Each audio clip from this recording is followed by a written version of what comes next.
ওকে, এখন একটা ইম্পর্টেন্ট টপিকের উপর আমরা লেসন করতে যাচ্ছি। অনেকেরই একটা কোয়েশ্চেন থাকে কি যে কর্ড চেঞ্জ করতে পারে না, বা কর্ড চেঞ্জ করার সময় যখন স্ট্রামিং করে তখন কি হয়, তাল কেটে যায়, মানে এই ডান হাতটি কখনো থেমে যায় বা একটা বিট মিস হয়ে যায়, এরকম অনেকের প্রবলেমস আছে। অনেকে কমেন্ট করে জানিয়েছো। তো আমার একজন স্টুডেন্ট এখন আছে, ইমরান, তার থ্রু আমি তোমাদের দেখিয়ে দেবো যে একটা শর্টকাট উপায় আর কি। ও এখন সি মেজার ধরে আছে। ওকে, সি মেজার আশা করি তোমরা জানো। সি মেজার চেঞ্জ করবি, আর কিসে চেঞ্জ করবি তুই? এফ আর জি। এফ আর G. C F G. Okay, আর স্ট্রামিং কি ইউজ করবি তুই এখন? Down down up up down up. Down down up up down up, মানে এটা কত বিট হচ্ছে? 4/4। 4/4।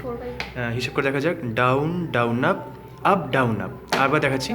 হ্যাঁ, down down up down up, মানে কীরকম ব্যাপারটা হচ্ছে, 1 2 3 পড়ার পরে কিন্তু আপটা বলা হচ্ছে, তাহলে down down up down up. Okay, এই হচ্ছে স্ট্রামিং। একবার স্ট্রামিংটা সিটা ধরে হালকা করে একবার দেখিয়ে দে। Down down up down up. Okay fine, তাহলে এইটা হচ্ছে স্ট্রামিং ইউজ করবো। কিন্তু প্রবলেম হচ্ছে কি, আমরা যখন সি ধরে কন্টিনিউ বাজিয়ে যাচ্ছি তখন ঠিক আছে, কিন্তু যখন আমরা সি থেকে অন্য কোনো কর্ডে চেঞ্জ করবো, সাপোজ সি থেকে এফে চেঞ্জ করবো, তখন প্রবলেমস অনেকের ক্ষেত্রে হয়। তোর ইমরানেরও শুরুতে হতো, কিন্তু এই ট্রিকটা কাজ লেগে গেছে, তাই তো? তো তুই আমাকে এখন বল যে এফ মেজার ধরার শর্টকাট উপায়টা কি সি থেকে এফে? ফার্স্টে আমাদের সি ধরতে হবে। সি ধরার পর ফোর্থ ফিঙ্গারটা থার্ড নম্বর 3 নম্বর ফ্রেটে ফোর্থ স্ট্রিং, তাই তো? ফোর্থ স্ট্রিংয়ে ফেলতে হবে। আচ্ছা, তাহলে তুই এই ফিঙ্গারটা অ্যাড করে দিলি, যা সেটা ওপেন স্ট্রিংটা অ্যাড করে দিলি, আর এই ফিঙ্গারটাকে একটা থার্ড স্ট্রিংয়ে সেকেন্ড ফ্রেটে নিয়ে আসতে হবে। মানে যেখানে ছিল তার থেকে একটা নামিয়ে নিলি, সোজা কথায়, তাই তো? একটা নামিয়ে নিলি, আর এইটা তুই হয় বারে ফেললি, আদারওয়াইজ তুই লাস্টে দুটোতেও তুই ব্লক করতে পারিস। এইভাবে সহজে আমরা সি থেকে কিন্তু এফে চেঞ্জ করতে পারবো। এবং এই পুরো প্রসেসটা কিন্তু প্রথম কয়েকবার কিন্তু যারা যারা দেখছো এই ভিডিওটা, তারা কিন্তু স্লোলি বসিয়ে নেবে, মানে হুটহাট করে এখন করলে কিন্তু আবারও হবে না। তাই আরেকবার দেখিয়ে দে। সিতে ধর, সি ধর, হ্যাঁ সি মেজার। ওকে, সি মেজার থেকে এবারও কী করে ফোর্থ ফিঙ্গার ফেললো, একটা নামিয়ে নিলো, আর এটা বারটাকে কভার করে দিল। এটা হচ্ছে এফ মেজার। এখন এফ থেকে জিতে যাওয়ার শর্টকাট উপায়? এফ থেকে জিতে যাওয়ার শর্টকাট হচ্ছে দু নম্বর। এই দুঘর আরও অ্যাড হয়ে যাবে, কারণ এফের পরে হয় এফ শার আর তারপরে হয় জি।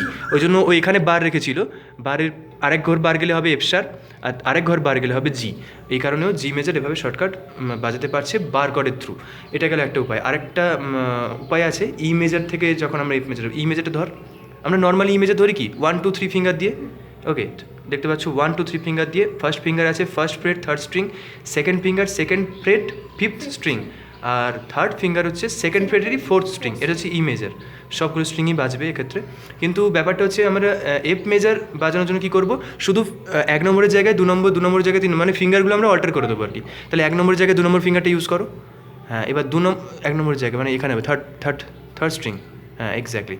আচ্ছা, ওখানে হবে তোমার থার্ডটা, আর তার নিচে হবে ফোর্থ। তাহলে এভাবে আমরা ইমেজে ধরে আছি এখন। ওকে, এইভাবে ইমেজের ধরার হ্যাবিট করলেও ক্ষতি নেই, কারণ এভাবে ধরলে আলটিমেটলি বার কর্ডগুলোতে হেল্প হবে।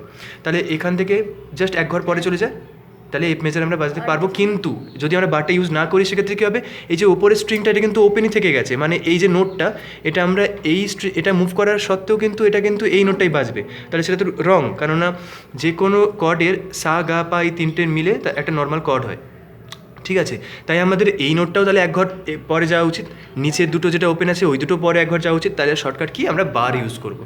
তাহলে এইভাবে আমরা এফ বাজাতে পারবো। আর এফ হলে তারপরের ঘরটা কী হবে, এক ঘর স্লাইড কর, ওটা হচ্ছে এফ শার্প।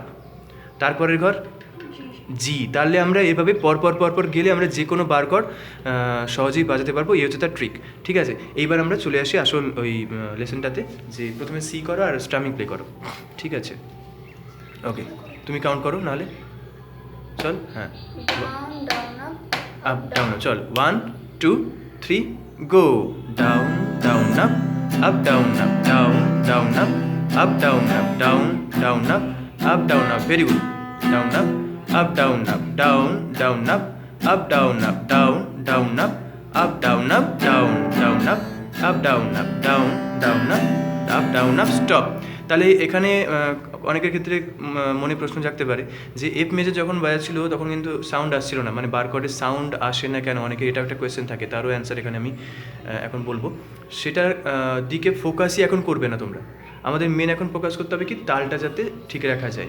বার কর্ডে সাউন্ড আসে কিন্তু সময়ের অপেক্ষা, কন্টিনিউ যদি আমরা এভাবে বাজিয়ে যাই তাহলে কী হবে, এখন সাউন্ড আসছে না, ইভেন ইমরানের আরোই সাউন্ড আসতো না, এখন তাও 2-1টা স্ট্রিংয়ের সাউন্ড আসছে, কিন্তু কন্টিনিউ এই যে হ্যাবিটটা, এফ মেজর ধর, এই যে হ্যাবিটটা, ঠিক আছে, প্রথমত এটা একটু অ্যাঙ্গেলে ধরতে হবে, একটু প্রেশার দিতে হবে, একবার ট্রাই করে দেখ, একটু প্রেশার দেওয়ার পরে আসছে না তো নো প্রবলেম। কিন্তু এই যে বারবার বাজিয়ে যাওয়া, মানে কিছু কিছু জিনিস প্র্যাকটিস করে গেলেই অ্যাচিভমেন্ট হয়। সো বার কর্ডের সাউন্ড আনাটাও কিন্তু ওই ধরনের একটা প্র্যাকটিস, ঠিক আছে। তাহলে যাই হোক, এটা হচ্ছে বার কর্ডে সাউন্ড না আসার যে কোয়েশ্চেনটা তোমরা অনেকে করো কীভাবে আসবে তার একটা অ্যান্সার, ঠিক আছে। তোমরা বাজিয়ে যাও, ট্রাই করতে থাকো, তোমরা উইদিন 1 মান্থ বা 2 মাসের মধ্যে তোমরা বুঝতে পারবে যে পার্থক্য চলে এসে, ঠিক আছে।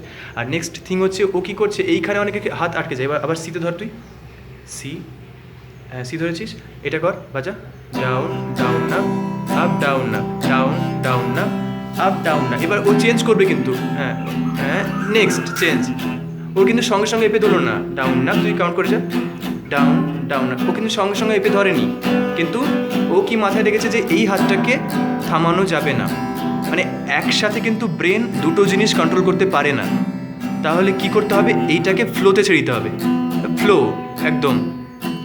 আর এইখানে সে ব্রেন দিয়ে অপারেট করবে এই হাতটাকে, down down up, up down. আর চেঞ্জ করতে হবে একদম ফার্স্টে যে ডাউনটাই ওখানে চেঞ্জ হবে, down down up down up, down, এই যে ডাউন আপ ডাউন আপ। ও কিন্তু ডাউন বলার সাথে সাথে সি ধরেনি, কিন্তু তাহলে কি হবে, ও কিন্তু ওই ডাউন বলার সাথে সাথে সিতে ধরে যে প্রসিডিওর ওটা শুরু করে দিয়েছিল। Okay, up down up, down down up. এবার অনেকে হয়তো ওই টাইমিংটা অনেকের ক্ষেত্রে বেশি হতে পারে, ওকে আমি বলে নিই তাহলে, অনেকের ক্ষেত্রে এই টাইমটা তাহলে বেশি লাগতে পারে, তারা কি করবে, ও 4টে কাউন্ট ইউজ করেছে, তাই তো, down down up down up, এরকম করে কতবার ইউজ করেছিস, 2বার করে তুই চেঞ্জ করেছিস, কারণ তুই আগের থেকে বেটার বাজছিস তাই, কিন্তু শুরুর দিকে মনে হয় তুই 4বার ইউজ করেছিলি। তাহলে এটাই ব্যাপার, তোমরা কি করবে, যখন তোমরা দেখছো যে আমার সিক ধরতে টাইম লাগছে, আরও ধরে ধরে বসাতে হচ্ছে, ওই হাতটাকে ফ্লোতে রেখে দেবে, ওটাকে থামানোর একদম চেষ্টাও করবে না, একদম ফ্লোতে চলবে ওটা। আর এখানে কি করবে, তোমরা টাইম নিয়ে ধীরে সুস্থে বসাবে, তাতে 4টে বিট লাগলে 4টে বিট লাগবে, মানে 4টে বিট কাকে বলে, অর্থাৎ down down up down up, down down up down up, down down up down up, down down up down up. এই টোটাল যে 4টে আমরা কাউন্ট ইউজ করলাম, এই 4টে বিটের মধ্যে অনেকটা টাইম আছে, ততক্ষণে আমরা আশা করি চেঞ্জ করে ফেলতে পারবো অন্য একটা কর্ডে। আশা করি আমাদের কথাটা বুঝতে পেরেছো আমার। তো এই হচ্ছে টোটাল প্রসিডিওর, তোমরা এটা অ্যাপ্লাই করে দেখতে পারো, অনেক ফাস্ট দেখবে তোমাদের মানে যে প্রবলেমসগুলো হয় এগুলো সলভ করতে পারবে, ঠিক আছে। আশা করি তোমাদের এই লেসনটি হেল্প করলো, ভালো লাগলে সাবস্ক্রাইব করে দিও আর শেয়ার করতে ভুলো না। ওকে, বাই।